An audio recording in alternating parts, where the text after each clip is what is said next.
Et bonsoir et merci d'être là. Donc, on continue notre saga. C'est pratiquement une saga. En tout cas, c'est une histoire absolument passionnante, celle de cette armée juive.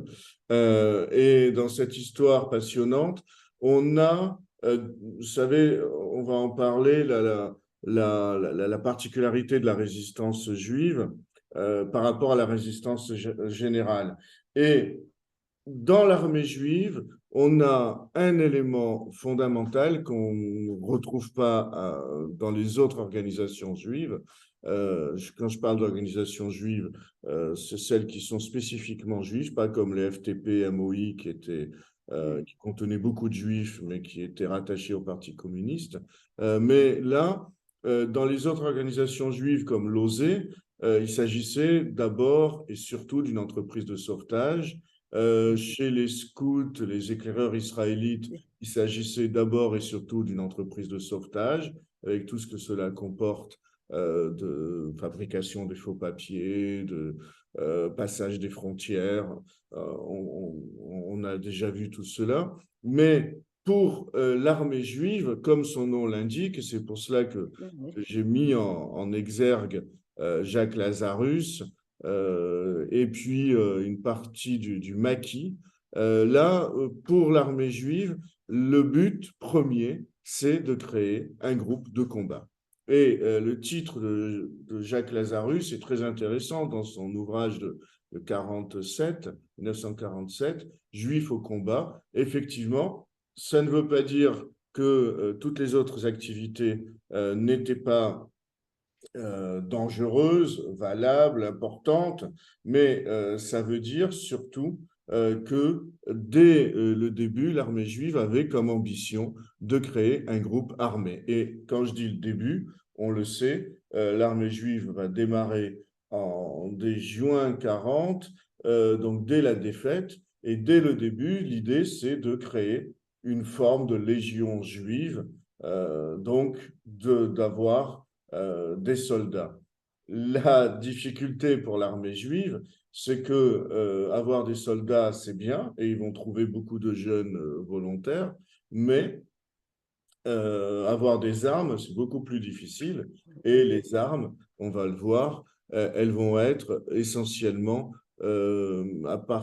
disponibles à partir de 1943 et encore, d'abord dans les maquis et ensuite dans les corps francs. Alors nous, ce soir, je voudrais évoquer plus particulièrement les corps francs. Les corps francs, c'est quoi? Un corps Oui, franc, qu'est-ce que ça veut c'est un dire? groupe armé qui peut appartenir à un grand groupe armé, mais en tout cas qui est séparé et qui effectue des opérations ponctuelles. Donc, ces opérations ponctuelles ne rentrent pas dans un vaste plan stratégique national ou européen, mais rentrent dans un plan plus flou de résistance, d'attaque contre l'occupant allemand et leurs amis de Vichy. Mais miliciens et autres, ou la police qui collabore par fidélité à ces missions pour l'État. Et ça, c'est le corps franc. Et le corps franc, finalement, on va distinguer les corps francs des villes, un peu comme dans la fable de La Fontaine, le corps franc des Je villes, connais ça. on va garder le corps franc, qu'on va appeler corps franc, et le corps franc de la campagne, de la montagne, de la campagne, qui va s'appeler plus précisément le maquis, qu'on appellera plus largement, plus précisément le maquis.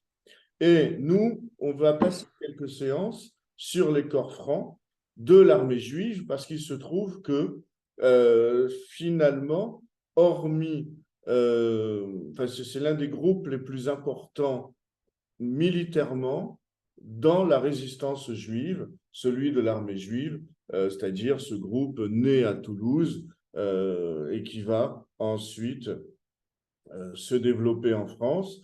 Et les corps francs de l'armée juive, on va le voir, ils se sont véritablement développés en France. Et on verra dans quelle ville. Je voudrais aussi, en guise d'introduction, toujours dans l'introduction, évoquer la spécificité de la résistance juive. La résistance juive, c'est d'abord,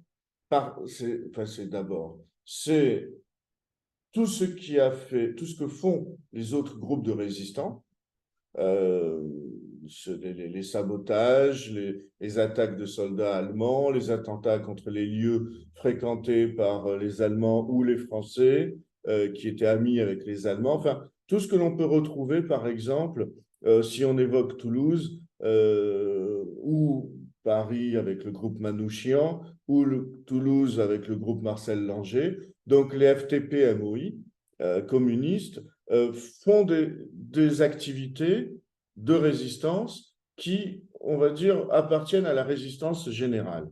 La résistance juive, et Toulouse est intéressant pour cela, la résistance juive, elle a une spécificité, c'est qu'elle va avoir le souci de sauver les Juifs. Et finalement, si on regarde les réseaux de sauvetage, de passage des Pyrénées, les attaques, eh bien, on va voir que sauver les Juifs de la déportation, ce n'est pas une préoccupation ni du commandement général qui soit basé à Londres ou qu'il ait des antennes en France, ni des antennes locales de résistance. Sauver les Juifs de la déportation, ce sont uniquement les Juifs qui vont s'en préoccuper, sauf quelques exceptions. Alors, je ne parle pas des justes parmi les nations, je parle des groupes armés, pas d'une résistance civile, mais je parle des groupes armés, et seuls les Juifs ont cherché à sauver les Juifs de la déportation. Toujours en introduction, il y a une question qu'on peut se poser, c'est celle de l'attaque des trains de déportés. Puisque les Juifs, comme Jacques Lazarus, Juif au combat, veulent sauver les Juifs de la déportation, par conséquent, ils vont attaquer les trains. Ça semble logique. Or, dans l'état actuel des recherches, il se trouve qu'un seul train de déportés a été attaqué en Europe, c'est en Belgique. Et finalement, le bilan s'est avéré assez décevant. Beaucoup de morts du côté des wagons qui ont été ouverts. Les résistants ont été soit tués sur le coup, soit un peu plus tard. C'est-à-dire que les wagons déportés étaient aussi surveillés par des fusils mitrailleurs. Et finalement, on n'a pas. C'est une expérience qui ne s'est pas véritablement renouvelée ni systématisée jusqu'à la déroute. À la déroute, on a essayé aussi, on en parlera. Et attaquer les trains de déportation, ça n'a pas pu être un objectif, y compris pour les Juifs eux-mêmes. Mais ils expliquent eux-mêmes qu'ils ne savaient pas à l'époque quelle était la destination finale de ces trains. Ils avaient des témoins, mais ils ne pouvaient pas le croire. Et même si certains étaient revenus, s'étaient échappés et racontés, ils n'arrivaient pas à le croire non plus. Et d'autres ne savaient pas du tout. Tout le monde pensait que le taux de mortalité était très important, que les enfants, effectivement, allaient plus à la mort que dans les camps de travail, mais ils ignoraient la destruction systématique des Juifs d'Europe à cette échelle. Et ça a amené aussi d'autres conséquences. Cette ignorance de la Shoah dans sa terrible gravité, c'est que, ça on en reparlera mais souvent ces groupes, ces corps francs ont libéré les villes dans lesquelles ils étaient, près desquelles ils étaient stationnés, dans lesquelles ils étaient, et les prisonniers allemands notamment, eh bien, certains dans les témoignages regrettent de les avoir libérés. En tout cas, pas libérés, mais remis aux autorités quand ils ont appris ce qu'était la Shoah, ils se disaient que finalement, ils ont été d'une très grande mansuétude à l'égard des soldats allemands. Donc, pour revenir au corps franc de l'armée juive, c'est encore une fois l'objectif premier de l'armée juive de David Knut, Ariane Fixman, Polonsky, Lublin et tout ce groupe qui a fait l'armée juive entre 40 et 42 jusqu'à ce qu'elle trouve sa pleine puissance. Et cette armée juive, elle va se retrouver dans plusieurs villes. C'est ça qui est très fort, assez extraordinaire. Là, on a la carte de la France telle qu'elle est découpée et on voit qu'il y a plusieurs zones. Mais on va retrouver cette armée juive dans plusieurs villes, aussi bien un peu partout en France. Alors, quelques mots quand même sur la carte de la zone avant 42. On va le voir, ça va être très important, notamment la zone d'occupation italienne qu'on a tendance à oublier et qui va nous concerner aujourd'hui particulièrement. La zone Bordeaux à l'ouest qui va rester constamment occupée dès le début. Et puis, on voit mieux aussi les Pyrénées, qui était une zone réservée, pas une zone frontalière interdite, il serait plus juste de dire réservée, parce qu'on pouvait y accéder pour les éleveurs, pour les bûcherons, pour ceux qui travaillaient dans la montagne, ils pouvaient accéder quand même aux Pyrénées, elle n'était pas interdite. Et on a, vous voyez, plusieurs zones. Quant au corps franc de l'armée juive, j'ai mis à droite les principales villes, et je vais rendre ce document plus lisible. C'est dans le document, dans le fond Lublin, le dossier numéro 5, et on voit que les corps francs, et c'est ça qui est fabuleux, c'est à partir d'une direction située à Toulouse, vont se créer des groupes de guérilla urbaine à Nice, à Paris, à Lyon et à Toulouse, comme vous le voyez. Et à chaque fois, on a les noms des principaux acteurs, des principaux guerriers, si l'on veut, et guerrières. On a à chaque fois... Enfin, là, en tout cas, il a mis que des hommes. Je regarde, ouais, il n'y a que des hommes. C'est pas normal. Et puis, à part Ariane Fixman pour Toulouse. Donc, mais je vais beaucoup parler de femmes parce qu'elles ont un rôle éminemment important au sein de toute la résistance. Toute la résistance.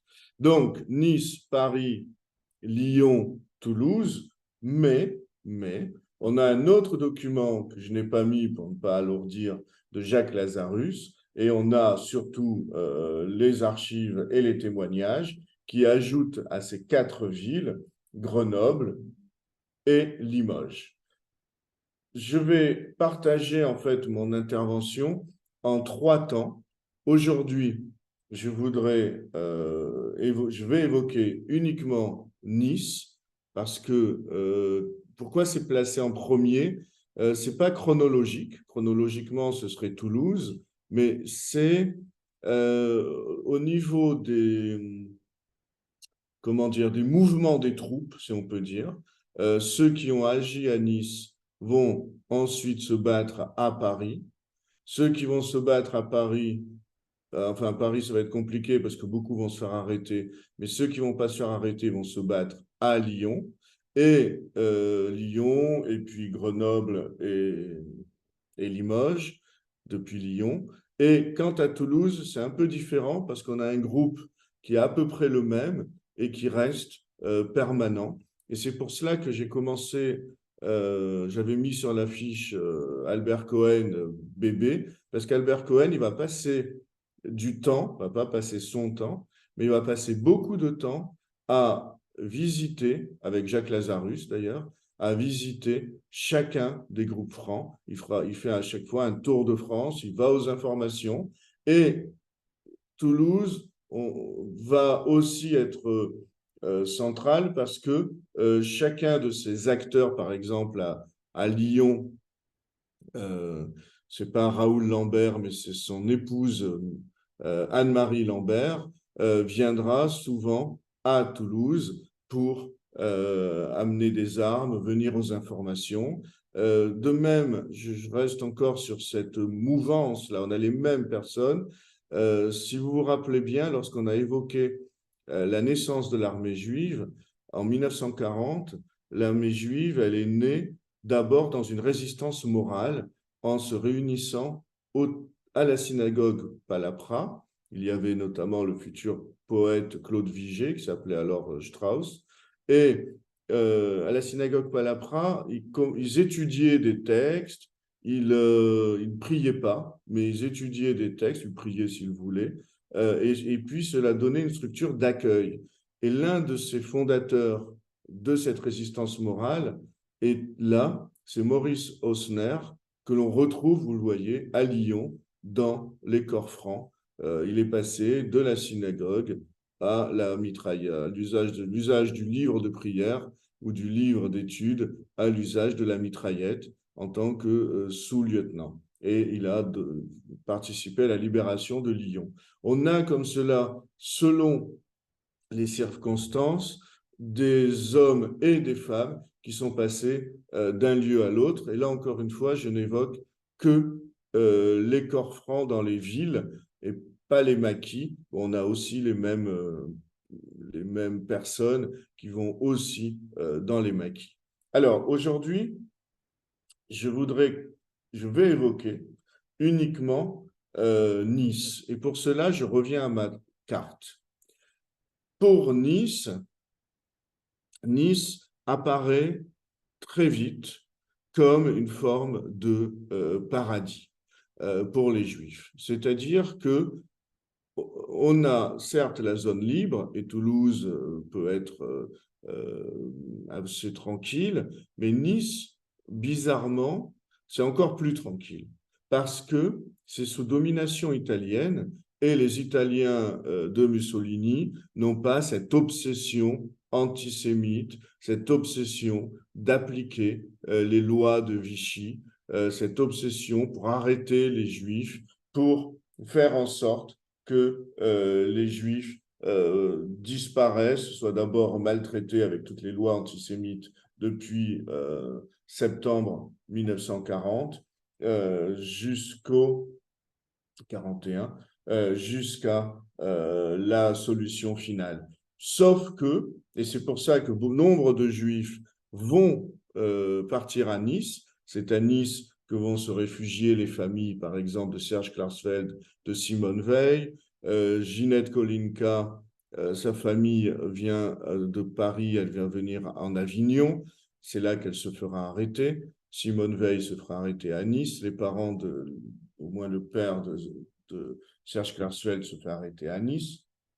Donc, tout cela, à quel moment ils se font arrêter? C'est que le 8 septembre 1943, l'Italie capitule, les Britanniques ont débarqué en Calabre, l'Italie a perdu la guerre, la zone qui était une zone d'occupation italienne va devenir une zone d'occupation allemande, et c'est là qu'ils font intervenir un bonhomme dont j'ai beaucoup parlé, qui est abominable, qui est Alois Brunner, qui était le chef de Drancy, mais qui a à son actif des milliers de juifs. Il a fait en sorte d'arrêter, de déporter, d'assassiner des milliers de juifs en France et en Europe.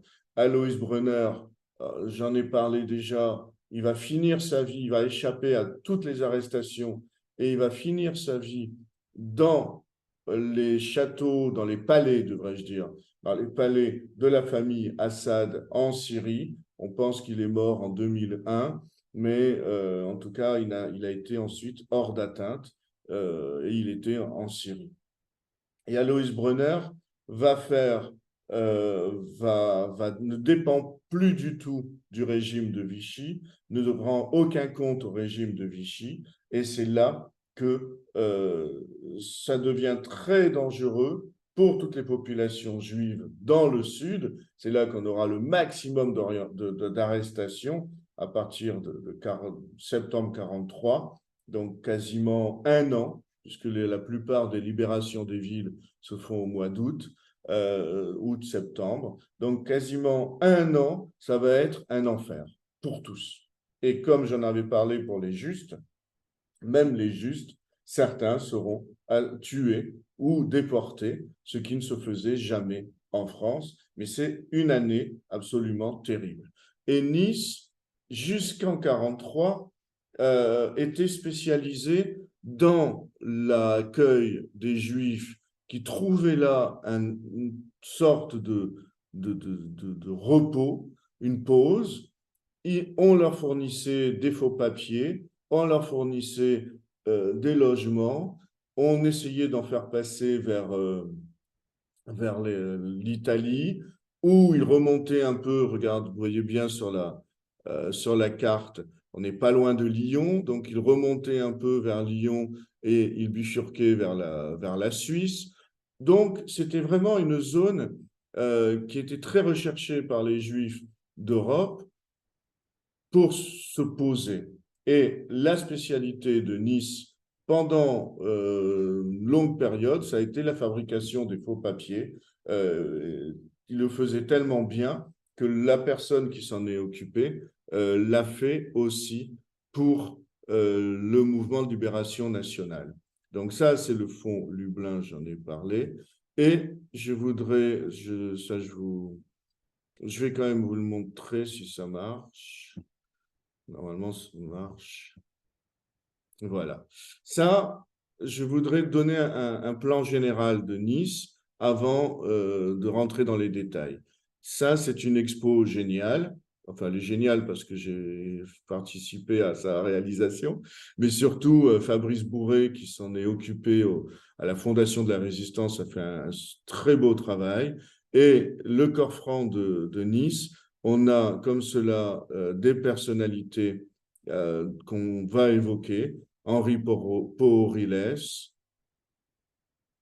Son frère, on n'a pas sa photo, c'est qu'on a surnommé Zizi pour le distinguer, c'est Isidore Porriles. On a Maurice Cachou, c'est son nom de guerre, Maurice Lobenberg, on va en parler, c'est le spécialiste des faux papiers. Il faisait les faux papiers pour la résistance générale, la résistance gaulliste, et on verra comment il va mourir dans des conditions atroces à Paris. Donc ça, on le verra lorsqu'on évoquera le corps franc de Paris. Des femmes merveilleuses, Rachel Shelgan, Charlotte Sorkin. Et on va voir, donc, je voudrais sortir de là. Voilà. On va rentrer. Hop, c'est pas ça. Voilà. On va rentrer maintenant à Nice. Alors, là, c'est Henri Porriles qui est le responsable de l'armée juive à Nice. Il est avec Maurice Cachou, donc celui Maurice Lobenberg, son nom de guerre c'est Maurice Cachou, avec Raymond Heymann, et à trois, avec Rothenberg, et donc ils sont quatre. À quatre, ils vont s'occuper d'abord surtout de faux papiers. Et l'action armée va venir plus tard. Par exemple, il y a des choses qu'ils ne vont pas faire. C'est dans son témoignage, je peux vous le lire directement, c'est encore mieux. Notre objectif n'était pas tellement de balancer une bombe dans un local de la Gestapo, objectif qui pouvait être aussi celui des communistes ou de combat, mais c'était surtout de tout faire pour empêcher qu'on arrête les Juifs. Et c'est là que c'est intéressant, l'armée juive, ou la résistance juive armée. Il y avait pour cela deux moyens. Primo, évacuer les gens vers l'Espagne ou la Suisse. Et secondo, supprimer les causes du mal, c'est-à-dire miliciens, indicateurs de tous ordres, qui contribuaient à augmenter le nombre d'arrestations, et ceci par la violence. Donc, ce qu'ils assument totalement, c'est l'idée qu'il faut supprimé, et on a dans les archives de Lublin, on a pour l'ensemble des villes des noms d'indicateurs, des noms de délateurs, des noms des listes qu'on ne va jamais diffuser. Donc, des noms de délateurs, des noms d'indicateurs. On a des plans, les plans, par exemple, de la maison de telle femme qui a donné plusieurs noms de juifs et comment rentrer chez elle, comme avec des cambrioleurs, comment rentrer chez elle, la tuer et repartir. Par où repartir, quelle porte reprendre. Et donc, on a véritablement une action que ne font pas les autres groupes de résistance, c'est-à-dire tuer, il s'agit véritablement de tuer, les délateurs. On a quelques groupes à Toulouse, il y a le groupe Morange qui fait cela, mais là, précisément, les délateurs de juifs. Donc là, on a Henri Porriles et Maurice Lobenberg, deux des grands acteurs de, de ce corps franc à Nice. Alors, pourquoi il est important ce corps franc de Nice? Comme je vous l'ai dit, à Nice sont venus se réfugier énormément de juifs. On a une très forte densité de juifs, comme à Toulouse, comme à Lyon, moins qu'à Paris, c'est Paris qui garde la plus forte densité.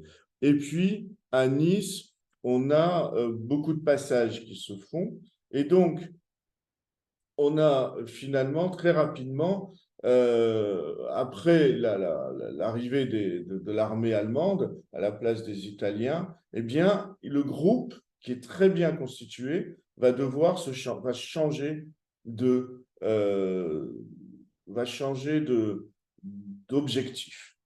Et c'est Jacques Lazarus qui raconte dans Juifs au combat, il raconte que les jeunes filles, eh bien, elles vont cesser de faire leur rôle d'assistante sociale, mais elles vont, ou par exemple, elles vont livrer de la nourriture, des vêtements aux familles qui étaient cachées, elles vont voir les enfants. Là, l'urgence, c'est d'éviter toutes les arrestations. Et donc, elles vont passer à la résistance armée et elles vont aller à Marseille chercher des armes, elles les transportent dans des valises. C'est l'agent de liaison, ce fameux agent de liaison ou cette fameuse agente de liaison qui va par les trains, qui va par les routes, qui va en vélo et qui a une activité extrêmement dangereuse, notamment le transport d'armes démontées ou de pistolets. On a beaucoup de femmes, je vous le disais, et je n'ai pas le. Alors, je commence par ce que je n'ai pas. Là, vous avez une photo magnifique. Une vraie, on se croirait dans un film de Marcel Carné.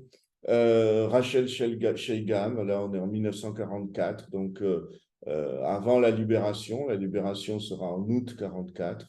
Et je n'ai pas le témoignage de Rachel Shigam, mais je voulais vous la montrer parce elle est un peu l'emblème de ces femmes admirables. Mais j'ai le témoignage d'une autre femme, et si on m'entend et quelqu'un a une photo d'Annette Ziman, attention, il y a une Annette Zellman qui est elle aussi célèbre, qui était l'objet d'un film, d'un livre. Mais là, c'est Annette Ziman. Je crois que j'ai noté son nom après. Ça, pas maintenant. Donc, Annette Ziman, Z-Y-M-A-2-N. Et alors, voilà ce qu'elle raconte à Annie Latour, toujours mes témoignages auprès d'Annie Latour, qui elle-même s'appelait Annie Cohen et qui était aussi dans les corps francs de l'armée juive avant d'écrire les livres d'histoire. Les équipes de la Gestapo faisaient des ravages parmi les Juifs, qui de tous les coins de France s'étaient réfugiés dans la zone occupée par les Italiens. Elles étaient dirigées par Brunner, venu spécialement à Nice pour cette sinistre besogne. Donc, je vous ai parlé d'Aloïs Brunner. Et alors, la spécificité de Nice, c'est que on sait précisément, il y a une forme de mafia qui s'est créée à Nice. Alors là, c'est un roman. Je ne sais pas s'il y a un film de fiction là-dessus, mais c'est un véritable roman. une forme de mafia russe. Ce sont des Russes blancs qui vendaient aux nazis et aux miliciens, enfin à la Gestapo pour aller vite, qui vendaient à la Gestapo les adresses des Juifs qu'ils avaient définies, qu'ils avaient déterminées par tout un réseau d'indicateurs qui eux-mêmes étaient rémunérés. Donc on est dans un système complètement mafieux qui rapporte de l'argent. Et ce que raconte Annette Ziman, mais elle disait que la Gestapo versait à peu près 10 000 francs par personne pour les dénonciations de juifs, pour chaque fois qu'ils attrapaient des juifs. Et donc, ce réseau mafieux, il a un chef, et ce chef s'appelle Serge Mojarov. Et là, on a tout un plan qui se met en marche. On a l'armée juive, le corps franc de l'armée juive, son objectif de résistance juive, c'est de mettre à mal, pas de mettre à mal, de tuer ce groupe mafieux et de faire en sorte qu'il arrête de donner des noms. C'est-à-dire que là, quand on parle de la délation, c'est très intéressant. C'est que souvent on dit bah, c'est un voisin, il va se venger, il y a de l'antisémitisme, la concierge, le machin. Là, non, on a affaire, il n'y a pas d'idéologie, il n'y a que l'appât du gain, ce n'est que du vénal, que la recherche de l'argent. Et Annette Ziman, comme Rachel Shegam, comme la sœur de Rachel, vont passer du temps à surveiller ces gens-là pour trouver le bon moment de les tuer, tout simplement. Donc, ce que raconte Annette Ziman, un des premiers et des plus importants objectifs de notre groupe franc était donc de nous débarrasser de cette clique. Leur chef, Serge Mojarov, habitait une magnifique villa de la Californie, c'est le quartier, dont il ne sortait qu'entouré de gardes du corps, armés et presque toujours en voiture. Pendant des jours et des jours, du matin au soir, nous avons établi une surveillance. Enfin, un jour, au début de mars 1944, nous le vîmes quitter son domicile seul. Lorsqu'il passait ainsi à bicyclette, Mojarov, au lieu de la grande route, coupait un petit chemin. Celui qui était de garde, je ne me rappelle plus lequel, de nos garçons, s'embusqua à mi-chemin et tira sur Mojarov, le blessant grièvement. Il survécut, mais on ne devait plus le revoir à Nice. On a coupé la tête de ce réseau mafieux. Fin du réseau mafieux. Ce qui est hyper intéressant aussi avec ce réseau mafieux, c'est que ça rappelle le fonctionnement des nazis.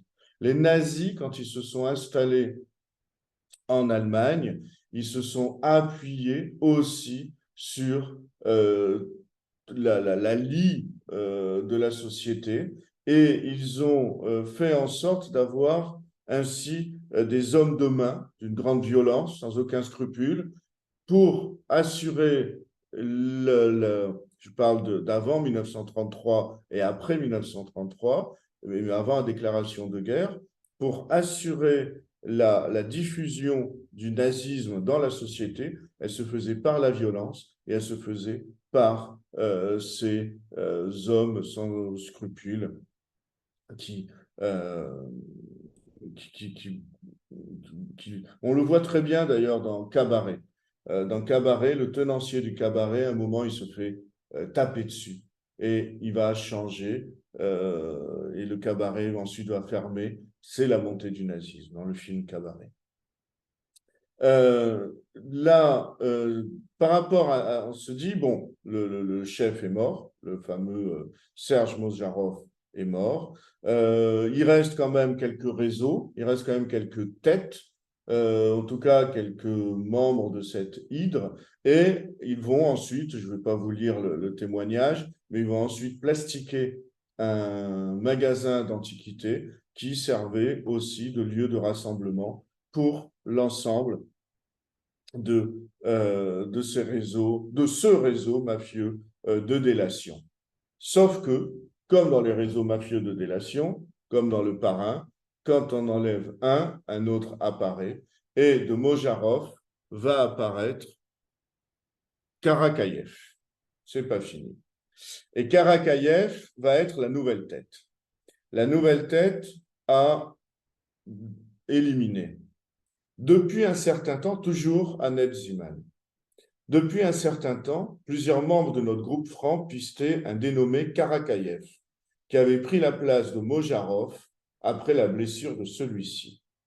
Il était encore plus méfiant que son ancien patron, toujours armé et évitant d'avoir des horaires réguliers. Et là, j'ai une histoire, je vais vous la lire. Je vais vous lire une histoire. Euh, elle est extraordinaire et on voit, je voudrais revenir sur cette femme, c'est pas elle qui raconte, mais elles ont la même trempe, le même courage. Écoutez l'histoire d'Annette Ziman. Donc, il cherche à se débarrasser de Karakaïev, à le tuer.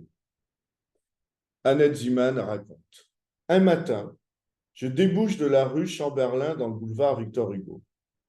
Pour ceux qui connaissent Nice, ça doit parler. Au même moment, un homme grand, le teint bronzé, vêtu d'un pantalon et d'un blouson kaki, arrivait à toute allure. Et nous nous sommes retrouvés par terre, à côté de nos machines renversées. Immédiatement, j'ai eu un coup au cœur et j'ai pensé, c'est lui. Je ne l'avais jamais vu, mais cet homme correspondait exactement au signalement de Karakaïev. Au lieu de me fâcher, j'ai accepté ses excuses et même, après quelques hésitations, sa proposition de m'accompagner. Au cours de notre promenade sur le vieux port, il m'apprit qu'il était peintre, ce qui me renforça dans mon idée concernant son identité. J'acceptai un rendez-vous pour l'après-midi. Aussitôt seul, toujours Annette Ziman qui raconte, je me précipitai à notre QG rue Raspail. Mes enfants, me suis-je exclamé, je crois que je tiens Karakaïev. J'ai rendez-vous avec quelqu'un qui lui ressemble et suis sûr que c'est lui. Notre plan a été vite établi. Avec un camarade que nous appelions Robert l'Arménien, nous avons été repérer un chemin peu fréquenté en dehors de la ville où je devais l'attirer. Vous avez le chemin sur le dessin. À 14h30, j'étais dans le square Alsace-Lorraine. Un peu plus loin, Robert attendait aussi. Si l'homme avec qui j'avais rendez-vous était bien Karakaïev, il devait sortir son mouchoir. C'était bien lui. Un dialogue entre Annette Ziman et le délateur en chef. Remettons à plus tard notre promenade, car je dois faire une course pour ma mère, ai-je proposé. Pas du tout, m'a-t-il répondu, je tiens à vous accompagner. Mais c'est loin, en dehors de la ville, aucune importance, j'ai le temps. Nous sommes donc partis à bicyclette en direction de Magnan. Au bas de la côte, j'ai mis pied à terre, affirmant que je ne pourrais jamais grimper. Robert m'avait recommandé de placer Karakaïev à ma gauche.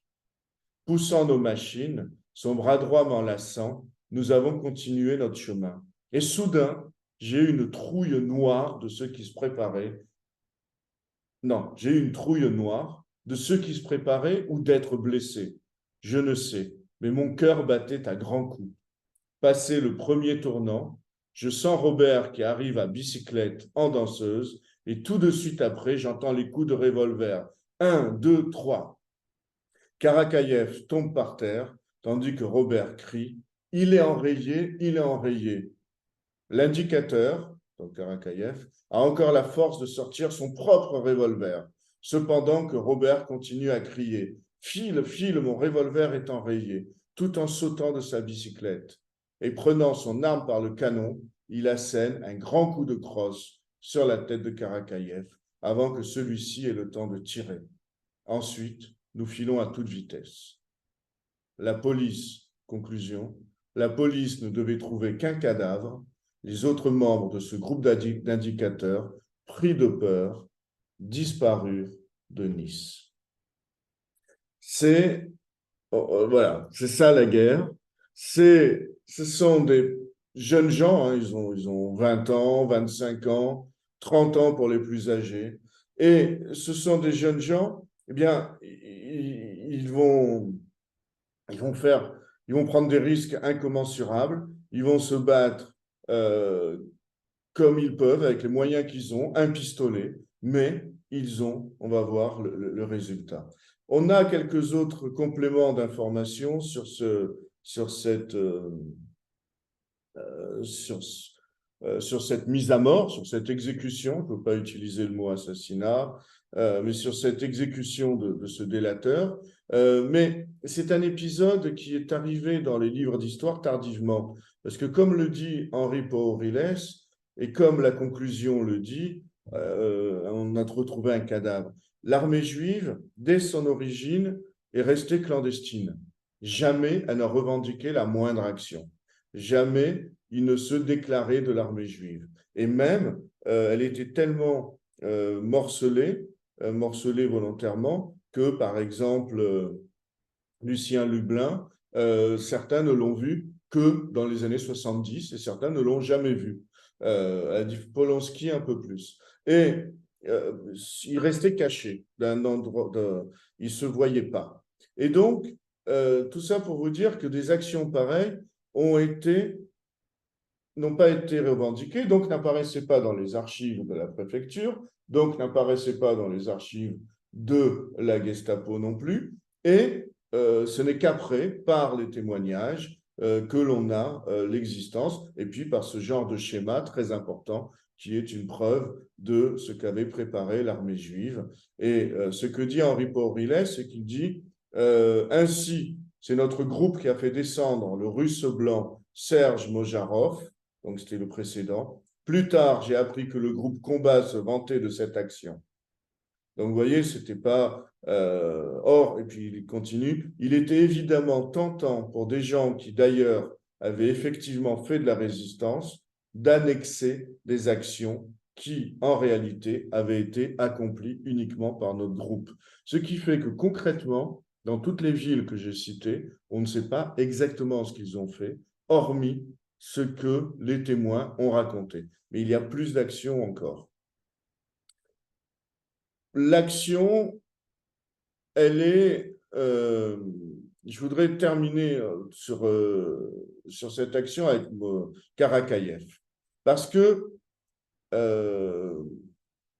Jacques Lazarus raconte, lui, en 1947, dans Juifs au combat, il revient sur cet événement et il revient sur les détails. Non, ça c'est la mort de Mojarov. Bon, je laisse de côté la mort de Mojarov. On voit, parce qu'il y a un personnage que j'ai évoqué la dernière fois, qui est Marc Lévy, qui c'est lui qui avait euh, sauvé finalement, pas Mojarov, mais qui avait réussi à sauver le groupe de l'armée juive alors que des soldats allemands arrivaient. Pour conclure sur le rôle de l'armée juive et sur le rôle de ce corps franc de l'armée juive, je citerai Serge Klarsfeld. Donc, encore une fois, Serge Klarsfeld, vous le connaissez, c'est à la fois l'éminent historien, l'éminent acteur dans cette entreprise de mémoire, mais c'est aussi, c'est aussi quelqu'un de concerné par Nice, ça concerne sa famille. Et dans un ouvrage qui se Vichy Auschwitz 1942-1944, il a analysé que le nombre d'arrestations de juifs entre l'assassinat de Mojarov puis Karakayev et la libération, le nombre d'arrestations de juifs a diminué de 80%. 80%. Donc, l'action de corps franc de l'armée juive a été particulièrement efficace et ça nous montre aussi, il y a beaucoup de choses que cela nous montre, mais aussi le fonctionnement de la délation, ça remet un peu en cause des Français délateurs, des choses comme cela. Là, c'est vraiment, en tout cas pour Nice, un réseau très constitué de délation. Que devient le corps franc de Nice de l'armée juive après avoir effectué ces éliminations ciblées et salutaires? Eh bien, ils ont continué, cette fois des éliminations avec moins grande amplitude, mais moins grande importance, mais enfin, ce qui a été réussi, c'est que les délateurs ont peur. Ils savent que même si quelqu'un d'aussi bien armé, d'aussi bien organisé que ce juif russe, pardon, que ce russe blanc a été éliminé, eh bien, le petit délateur du coin, il risque aussi de perdre rapidement la vie. Donc, on arrête 80% d'arrestations en moins. Et puis, une grande partie des membres de ce groupe franc a intégré les forces françaises de l'intérieur, le groupe qui s'appelait alors Éclair. Ils ont intégré un autre groupe franc, et ça va être systématique. C'était la stratégie de Polonsky et de Lublin, c'est-à-dire de faire en sorte que les corps francs de l'armée juive ne soient pas indépendants. De toute façon, ils avaient besoin d'armes, ils avaient besoin de nourriture. Donc, ils s'intégraient dans la résistance générale à un moment donné, et ainsi, dans toutes les villes que l'on a évoquées, ils ont participé à la libération du territoire français et ils sont passés d'une résistance spécifiquement juive à une résistance générale. D'autres membres de Nice sont entrés dans d'autres groupes. Ainsi, Marc Lévy, qui a participé à, à la, à l'attaque contre Serge Mojarov, lui, il est parti dans les maquis près de Castres. Isidore Pourriles, donc le Zizi, le frère de Henri, le frère du chef, va partir dans le corps franc à Paris, et nous verrons qu'à Paris, il va faire partie des 4 hommes qui vont libérer le camp de Drancy. C'était assez facile à faire, mais il fallait le faire, qui vont ouvrir définitivement les grilles du camp de Drancy où étaient encore 1500, enfermés 1500 juifs. Je voudrais terminer par Toulouse, quand même. On n'a pas parlé de Toulouse. Alors, Toulouse, le groupe de Nice est très autonome, même si Jacques Lazarus y allait souvent, il venait en rendre compte à ses chefs, et notamment Lublin, qui était parti à Lyon à ce moment-là. La tête de l'armée juive, les 2 têtes vont se séparer. L'un reste à Toulouse, c'est Polonsky. L'autre va à Lyon, c'est Lublin. Mais ils ont une très grande liberté d'action. Donc, la direction toulousaine n'a pas grand-chose à faire, mais du moins à décider. Mais je voulais terminer sur cette revue, pas cette revue, ce tract qui date de 1943. Quand même, c'est la, on va dire, la feuille d'information, d'autres diront la propagande. En tout cas, c'est un journal clandestin. Ce journal clandestin, ça, c'est son premier numéro, 1er décembre 1943. Alors, pourquoi Genève? C'est complètement faux, parce qu'en réalité, il est imprimé à Toulouse, il est imprimé chez les frères Lyon, dont l'imprimerie était rue Croix-Baragnon, et c'est là que les frères Lyon ont été arrêtés, déportés et sont morts en déportation. Et on a les nouvelles générales, à la fois de l'évolution de la guerre, de la bataille de Stalingrad, et on a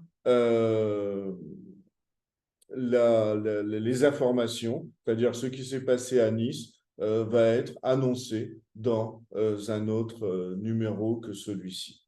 Je voulais terminer aussi sur quand même, c'est ainsi qu'il s'appelle, parce que ce journal a été dirigé, celui qui s'en occupait, c'était Moïse Finkelstein, son nom de guerre était Michel Fink. Bon. Et il va être arrêté le 30 juin 1944. Va lui succéder Tommy Bauer, Thomas Bauer, mais Thomas Bauer, nous le verrons dans la dernière séance, la 3e séance, va être assassiné avec Ariane Fixman au 11 rue de la Pomme le 22 juillet 1944. Et c'est à ce moment-là que, quand même, cesse d'exister. Mais nous sommes alors le 22 juillet un mois avant la libération de Toulouse. Donc, je reviens avec vous. Là, ce que l'on a ici, avec ce corps franc, je trouvais intéressant de commencer avec eux, parce qu'on a véritablement ce qu'est la résistance armée. On a énormément évoqué le sauvetage des enfants, l'OSE, etc. Les Juifs se sont battus, les Juifs ont pris les armes et les Juifs ont tué les nazis et les amis des nazis, les complices de cet assassinat. Ils auraient pu faire plus avec plus d'armes, en tout cas ils ont fait comme on peut, et ça me tient beaucoup à cœur de leur rendre hommage. Voilà, je vous remercie de votre attention. Oh, merci beaucoup, c'est passionnant. Bon, Oh, mais c'est... ah oui, je connaissais rien de cela. Passionnant. Mais, Je sens que je vais l'indiquer à une amie qui habite pas Nice, mais Draguignan, et qu'elle écoute, ça va l'intéresser. ah oui, mais ce qui est très étrange, c'est que même les livres qui évoquent l'armée juive, notamment Organisation juive de combat ou Lucien Lazare, la résistance juive en France, enfin oui, ils évoquent Jacques Lazarus en 47, David Knut, voilà, il y a 4 livres, plus les travaux de Monique Lise qui sont... Mais ces livres-là évoquent chacun de ces épisodes ou chacune de ces villes en 3 pages. Or, chacune de ces villes mérite un livre entier. Et Mm. là, vous avez un exemple avec Nice. La prochaine fois que j'interviens, je n'ai pas le calendrier en tête, j'évoquerai Paris. C'est extraordinaire. Et après, Lyon, Grenoble, Toulouse. Non, pas Lyon, c'est aussi important, mais Grenoble, Toulouse, c'est dans une moindre mesure. C'est surtout les maquis qui vont prendre la place. Là, je ne parle Là, que de la guérilla urbaine. Plus tard, je parlerai des maquis. Et nous, dans notre région, c'est surtout les maquis que nous avons gardés en oui, mémoire. Montagne Noire, etc. Ouais, D'accord. tout à fait. Le nom que je cherchais tout à l'heure de la personne qui était venue avec Jacques Lazarus, alors enfin, je ne sais pas si c'était venu ensemble, Gobitz, Ah Maurice non, Gobitz. ça ne me parle pas Gobitz. Mais ils étaient Alors, 1400, selon les sources, dans l'armée juive, ils étaient entre 1400 et 1900 personnes qui ont prêté serment. C'est énorme. Et ensuite, c'est parfait. vrai qu'on a du mal à tous les connaître. On a des noms qui dominent. Euh, Très peu de morts, très très peu. On a la liste, on en a une dizaine. À part ceux qui sont morts au combat, je veux dire, arrêtés par la Gestapo. Et on va en parler à Paris. Il y a une arrestation absolument terrible dont Jacques Lazarus sera victime d'ailleurs, le rabbin Keppel aussi à Paris. Mais ils sont entre 1400 et 1900 personnes, hommes et femmes, à avoir prêté serment auprès de l'armée juive.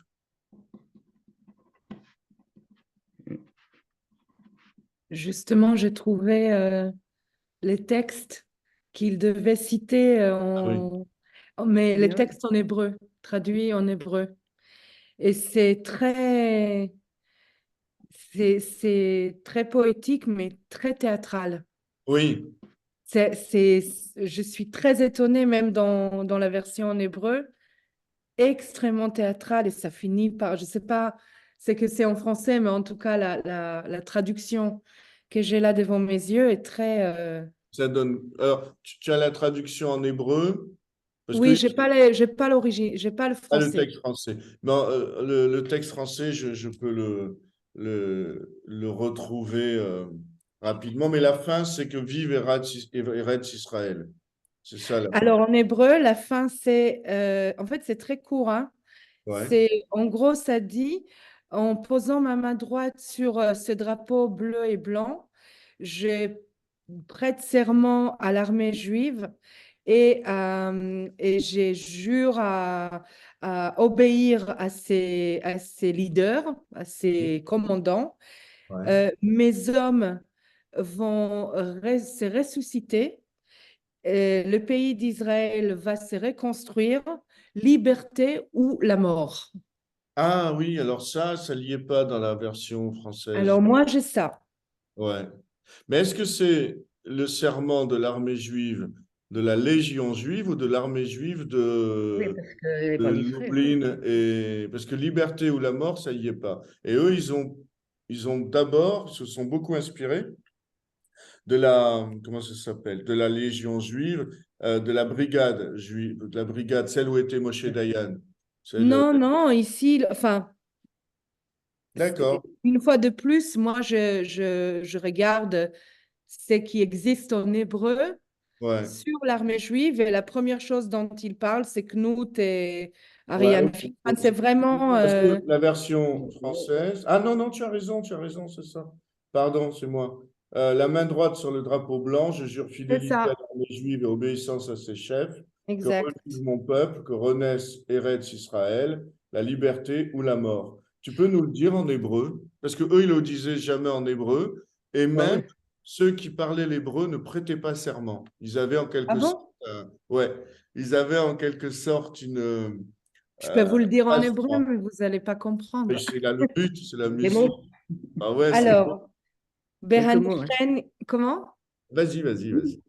בהניחני את ידי הימנית על דגל כחול ולבן, אני נשבע אמונים לצבא היהודי וציות למנהיגיו, אנשיי שיקומו לתחייה, ארץ ישראל תיבנה מחדש, חופש או מוות. D'accord. Et Khofesh, c'est ליברטה. liberté. Oui, oui, allié, la liberté ou la mort. Après, je crois qu'ils ont enlevé la liberté ou la mort. Ils sont restés à que renaisse Eretz Israël. Mais je me suis demandé parce que je peux juste poser une question. Ah, vas-y, vas-y, on est là pour ça. Euh, en fait, moi, travers ce que j'entends beaucoup justement de ta part, je découvre aussi, moi, pour la première fois, vraiment cette histoire et les personnes que je trouve absolument fascinantes. Mais je me suis demandé ce qui s'est passé, parce que si j'ai bien compris, ce mouvement s'est arrêté assez rapidement Non, non, non, il s'est à arrêté à la la fin de la libération. guerre, non? Non, non, il s'est arrêté quand il n'était plus utile. Oui, L'armée juive en général, elle s'est dissoute en 1945. Mais D'accord. par un nos documents officiels, mais bon, et cette dissolution a fait que les membres de l'armée juive, certains sont entrés ont continué la guerre et ils sont partis avec, pour aller vite, les forces françaises de l'intérieur. Quand je dis pour aller vite, c'est parce qu'il y a plusieurs groupes à chaque fois. Donc, c'est pour ça. Ce que je dis est presque faux parce que je simplifie et en tout cas est simplifié. Donc, se sont intégrés dans les forces françaises de l'intérieur et sont allés jusqu'à Berlin. Mhm. Sont partis très rapidement en Palestine. Marc Lévy, par bah, exemple, oui. il est mort en 48. Il est parti Ouais. très tôt se battre contre les Anglais et il est mort à Beersheba. Il a sauté sur une mine. Et lui, il était à Nice. Donc, Mhm. non, ça ne s'est pas arrêté, ça s'est prolongé Mm. autrement. Après, il y a ceux Ok. qui... Moi, je me suis demandé. Mais ils Mm. sont allés jusqu'au bout de la guerre, jusqu'à la Mhm. libération. Ouais. Ou la D'accord. déportation, ou beaucoup ont été déportés, sont revenus, d'autres ne sont pas revenus. On a la liste, Lublin a fait la liste précise de ceux des victimes, de ceux qui sont morts, ou déportés et qui sont revenus. Voilà. Bon, Très intéressant. Merci. Ah oui. merci à vous. Et je Merci. ne sais plus quelle est la suite des jeudis, mais vous le verrez Merci. sur le site qui Sur le est site. superbe, site hebraïca-toulouse.com. Le 25 janvier, Roger Attali. Très bien. Voilà, Mm. merci Sharon. 18. Roger Attali, donc sur l'histoire essentiellement. On a le titre? Oui. Oui, Les je l'ai vu. courants très diverses de l'identité juive au temps de Jésus. D'accord. Donc le 25 janvier, vous retrouverez Je crois que Roger. c'est 18. Ouais. Bien, merci encore. Bonne Merci à soirée. vous. Merci Et à vous. puisque nous sommes en merci beaucoup. janvier, Bonne passez une très belle année et que nous Belle nous année. retrouvions bien, comme il faut. Mm. Merci, bonsoir à Merci. toutes. Au Merci. revoir. Au revoir. Au revoir. Au revoir. Au revoir.